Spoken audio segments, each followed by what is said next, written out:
नमस्कार, मैं अमित आपका स्वागत करता हूं एचटी न्यूज़ में। और इस समय आपके सामने दूसरी खबर जो है मदरसा शिक्षकों की, जिनके नेतृत्वकर्ता सिकंदर बाबा ने बैठे बैठे 52 दिन अपने धरना स्थल पर बिता दिए, लेकिन किसी भी प्रकार की कार्रवाई अल्पसंख्यक विभाग और शासन से नहीं आई है। जैसा कि हमारे संवाददाता ने नेतृत्वकर्ता सिकंदर बाबा से बात की, देखिए हमारी एक रिपोर्ट।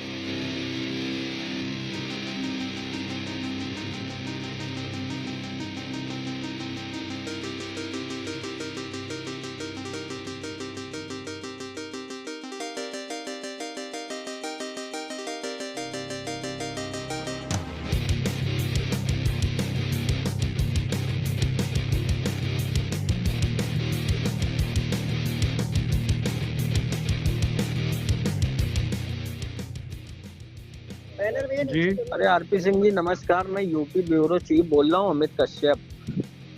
हाँ बताएं जी। अरे ये मदरसा शिक्षकों का ये कम से कम 47-38 दिनों का धरना हो गया। कुछ इनके वो मांगों पर विचार विमर्श होना शुरू हुआ है कि नहीं हुआ है? नहीं, सब कार्यवाही है प्रक्रिया में। अच्छा, केंद्रांश के लिए अभी क्या कुछ ऐसा लिखित आपके पास आया है जो? नहीं, भारत सरकार से तो कोई पत्र नहीं आया है अभी। और ये उत्तर प्रदेश की सरकार की ओर से यहाँ चल रहा है, यहाँ वित्त से फाइल आई है, बाकी प्रोसीजरल है।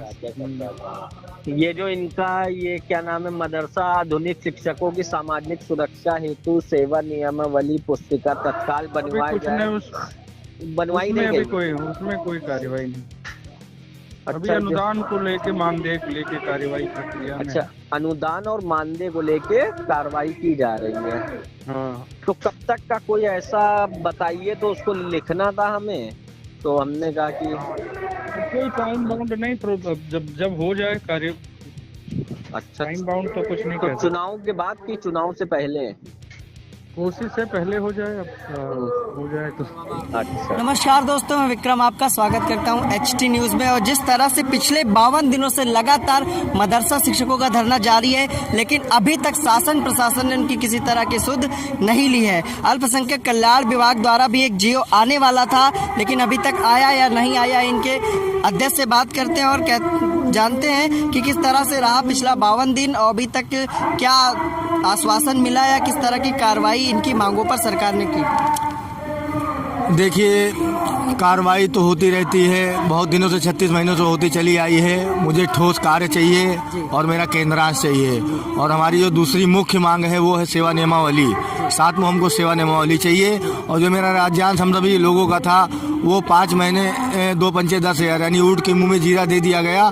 और उसके बाद में जो और मिलना था वो भी सब मतलब कुछ दिया है सरकार ने, कितना दिया है? 2 पंचे 10,000, 36 महीनों में 10,000 का क्या होगा? वो भी राज्य सरकार ने दिया, भारत सरकार का आ नहीं रहा है। जितने भी कागजात थे उसके सही पूर्ण ढंग से, मतलब सही से तरीके से काम नहीं हुआ, इसी वजह से विलम्ब हुआ है।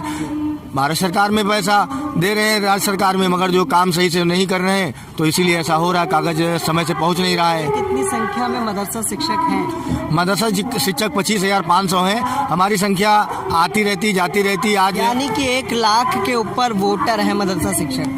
1 लाख नहीं, इससे भी कहीं ज़्यादा, क्योंकि जो है एक स्कूल में कम से कम जो है 300, 500, बड़े बड़े स्कूलों में 1000 बच्चे पढ़ते हैं। अगर उनके माँ बाप से विरोध करवाएंगे तो बहुत ज़्यादा, कई करोड़ों में, गिनतियों में कई करोड़ हो जाएंगे।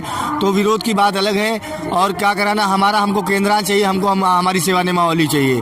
राज्यान जो बचा कुचा है वो भी हमको हमारा दें। और हमारे जो अभी तक 15 साथी जो इंतकाल हो गया है, उनके घर परिवार वालों को जो है 50-50 लाख रुपया सरकार दे और उनको अलग से सरकारी नौकरी दी जाए। और मैं अब आर पार की लड़ाई के लिए कल 1 तारीख को पूरे प्रदेश के मदरसा टीचरों को आधुनिक मदरसा टीचरों को बुला रहा हूँ। कल हम आर पार की लड़ाई लड़ेंगे, विधानसभा का घेराव करेंगे, जो कुछ भी हो सका हम करेंगे अपने साथियों के साथ में। कहाँ से हैं आप? मैं जिला अम्बेडकर नगर से हूँ। तो किस तरह से घर परिवार इस समय चल रहा है आप लोगों का? बहुत ही परेशानियों से चल रहा है। हम लोग दिन में सुबह 8 बजे से लेकर 1 बजे तक पढ़ाते हैं। जो राज्य सरकार ने आप लोगों को दिया, क्या वो उचित नहीं है, ठीक नहीं दिया?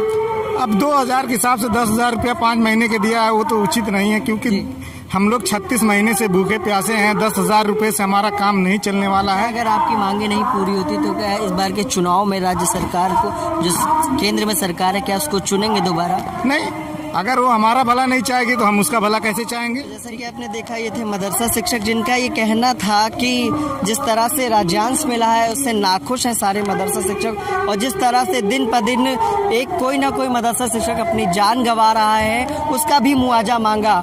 और ये भी कहा कि सरकारें अभी तक ध्यान नहीं दे रही हैं और 19 के चुनाव में कहीं ना कहीं इसका खामियाजा भी सरकारों को भुगतना पड़ सकता है। जिस तरह से ये भी बताया कि मदरसा शिक्षक जिस तरह से बच्चों को पढ़ाते हैं उसी तरह से 19 के चुनाव में उनको बताने का काम करेंगे कि किस पार्टी को वोट करें और किसको ना करें। इसी के साथ मैं विक्रम आपसे इजाजत चाहूँगा। नमस्कार। तो आपने देखा नेतृत्वकर्ता सिकंदर बाबा ने किस प्रकार अपनी समस्याओं से हमारे चैनल को अवगत कराया और बताया कि 52 दिनों से वो कैसे धरना स्थल पर बैठकर अपनी मांगों की मांग कर रहे हैं। केंद्रांश को लेकर के डटे हुए मदरसा शिक्षक अपनी मांगों पर लगातार प्रदर्शन करते रहते हैं, उग्रता भी हो जाते हैं, लेकिन फिर भी शासन और प्रशासन कोई भी उसके ऊपर कार्रवाई नहीं कर रहा है। अल्पसंख्यक विभाग कोई भी इसके ऊपर संज्ञान नहीं ले रहा है, कोई भी अधिकारी उनसे मिलने नहीं जाता है, कोई भी ऐसा अधिकारी उनके पास उनकी सुध भी लेने नहीं पहुंचता है। तो अगर अभी तक के आपने हमारे चैनल को सब्सक्राइब नहीं किया है तो तुरंत सब्सक्राइब करिए, और आपके भी जिले में अगर मदरसा शिक्षकों को आ रही है कोई समस्या तो कमेंट बॉक्स में लिख करके हमें तुरंत लिख भेजिए। इसी के साथ मैं अमित आपसे इजाजत चाहता हूं।